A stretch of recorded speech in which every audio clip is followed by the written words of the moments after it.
مضامین قرآنی افضل مشکات کی زبانی پارہ نمبر 12۔ قرآن کریم کے 12ویں پارے کی ابتدا وما من دابۃ فی الارض کے الفاظ سے ہوتی ہے۔ 12ویں پارے کا نصف حصہ سورہ ہود جبکہ نصف حصہ سورہ یوسف پر مبنی ہے۔ پارے کے آغاز میں اللہ رب العالمین اپنی شان ربوبیت کا ذکر فرماتا ہے کہ زمین پر کوئی ایسا جاندار نہیں جس کا رزق اس کے ذمے نہ ہو۔ وہ تمام جانداروں سے آگاہ ہے۔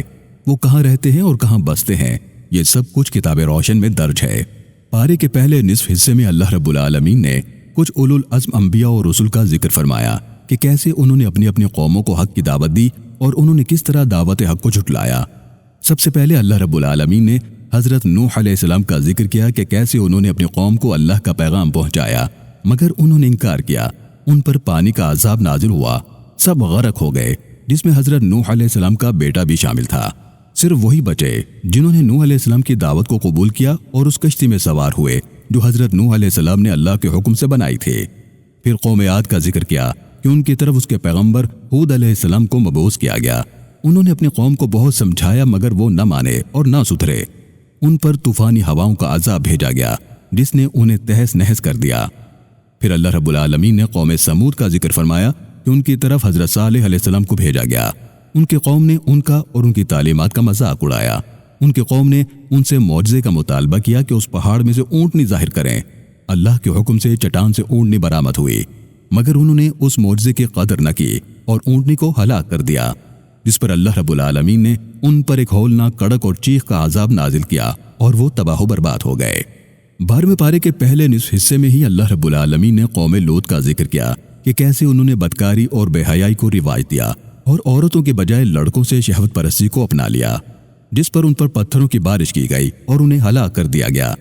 پھر اللہ تعالیٰ نے حضرت شعیب علیہ السلام کی قوم مدین کا ذکر کیا کہ وہ ناپ تول میں کمی بیشی کرتے تھے۔ شعیب علیہ السلام نے ان کو بہت سمجھایا مگر وہ باز نہ آئے تو ان پر بھی اللہ رب العالمین کا عذاب نازل ہوا اور وہ ہلاک ہوئے۔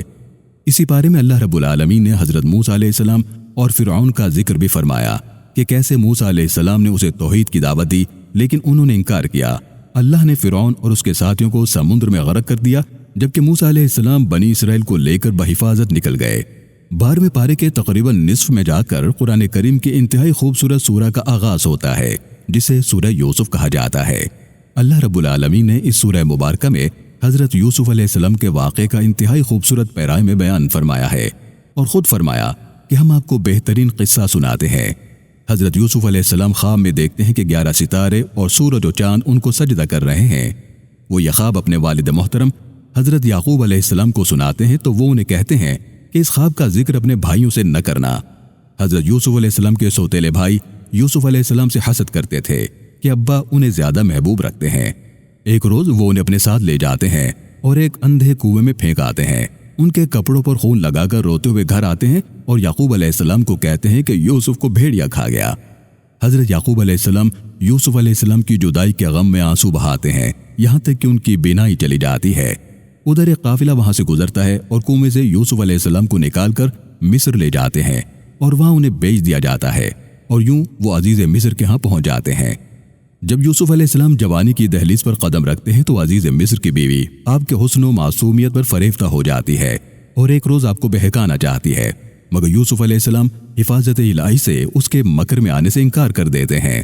مصر کے اشراف کی خواتین میں جب یہ بات مشہور ہوتی ہے تو وہ زلیخا پر طنز کرتی ہیں کہ وہ اپنے غلام پر فریفتہ ہو گئی۔